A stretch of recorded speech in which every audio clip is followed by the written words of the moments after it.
नमस्कार, मैं हूं आपके साथ इशिका जैन। आप उस समय क्या करेंगे जब आपके अपने ही आपसे मुंह फेर ले। भारतीय संस्कृति में कहा जाता है कि माता पिता सबसे ज्यादा पूजनीय है और उन्हें भगवान के बराबर का दर्जा तक भी दिया गया है और हमें हमेशा यानी बचपन से सिखाया जाता है कि हमें अपने माता पिता की रिस्पेक्ट करनी चाहिए, उनकी पूजा करनी चाहिए। लेकिन अगर हम आज के परिवेश में झांके तो अक्सर ही ऐसी खबरें सामने आती है जहां पर देखा जाता है कि बच्चे माँ बाप के साथ दुर्व्यवहार कर रहे हैं या महज कुछ बातों के लिए और चंद पैसों के लिए माँ बाप पर हाथ तक भी उठा देते हैं। आजकल ऐसी खबरें बहुत ज्यादा सामने आ रही है और ऐसा ही एक ताजा मामला अभी सामने आया है जयपुर से, जहां पर एक बुजुर्ग व्यक्ति है जिनकी उम्र है 65 साल और उनका नाम है रामजीलाल। रामजीलाल कैंसर पीड़ित भी है और लंबे समय से उनका कैंसर का इलाज भी चल रहा है। साथ ही वो पेंशन डिपार्टमेंट से एक रिटायर्ड ऑफिसर भी है।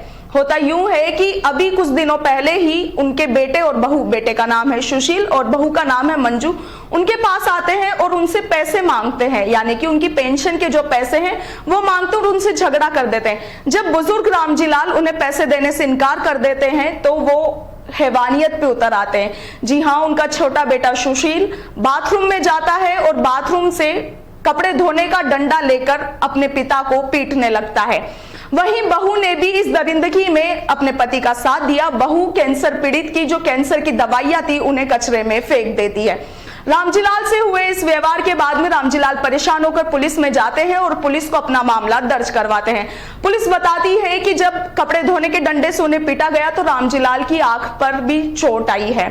खैर, यहाँ तो जो पुलिस है वो रामजीलाल की मदद करने को आगे आई है, लेकिन जब प्रशासन भी मुंह फेर ले तो फिर आम नागरिक कहां जाएगा। हम आपको मामला बताने जा रहे हैं झुंझुनू का, जहां से ऐसा मामला सामने आया है कि एक 65 वर्षीय बुजुर्ग है जिनका नाम है अनारी देवी खटीक, जिन्हें डॉक्यूमेंट्स में मृत बताकर उनकी पेंशन बंद कर दी गई। जी हाँ, अनारी देवी बताती है कि जून से उनकी पेंशन बंद कर दी गई। जब वह नगर पालिका में जाती है तो वहां पर उन्हें बताया जाता है कि हमारे डॉक्यूमेंट्स में तो आप मर चुके हैं, उन्हें डॉक्यूमेंट्स में मृत घोषित कर दिया जाता है। इसके बाद अनारी देवी अपनी पेंशन को फिर से बहाल करने के लिए, चालू करवाने के लिए कोशिशें करना शुरू करती है।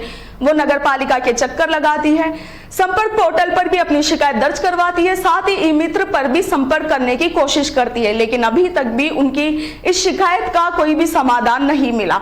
अनारी देवी बताती है कि वह जब नगर पालिका गई तो नगर पालिका में उन्हें कुछ दिनों बाद बोला गया कि हमने यहाँ से आपके रिकॉर्ड्स ठीक कर दिए हैं, मतलब कि उसमें जो मृत घोषित किया गया था वो रिकॉर्ड्स हमने ठीक कर दिया, अब आपको एसडीएम के पास जाना होगा।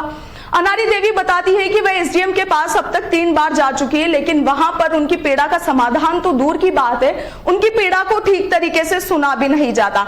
अनारी देवी से काफी परेशान हो गई और बताती है कि एसडीएम उनकी बात को ठीक से नहीं सुनते हैं। जब एसडीएम और जिला कलेक्टर तक ये बात पहुंची तो जिला कलेक्टर और एसडीएम अपनी प्रतिक्रिया देते हुए कहते हैं कि किसी तकनीकी खराबी की वजह से जो डॉक्यूमेंट्स है उसमें अनारी देवी को मृत बता दिया गया। हम डॉक्यूमेंट्स को, रिकॉर्ड्स को जल्दी सही तरीके से बहाल करके उनकी पेंशन को एक बार फिर से बहाल करेंगे।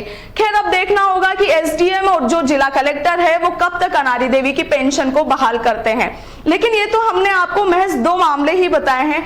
आज के परिवेश में झांके तो हर जगह से ऐसे मामले सामने आ रहे हैं जहां पर बच्चे अपने माता पिता के साथ दुर्व्यवहार करते हैं, कुछ चीजों के लिए, कुछ बातों के लिए, कुछ पैसों के लिए उन्हें घर से तक निकाल देते हैं, उन पर हाथ तक उठा देते हैं। और ये जो पेंशन वाला मामला है, ऐसे ही कई मामले आज भारत के हर क्षेत्र में देखे जा सकते हैं। आज के लिए इतना ही। देखते रहिए द फैक्ट इंडिया। नमस्कार।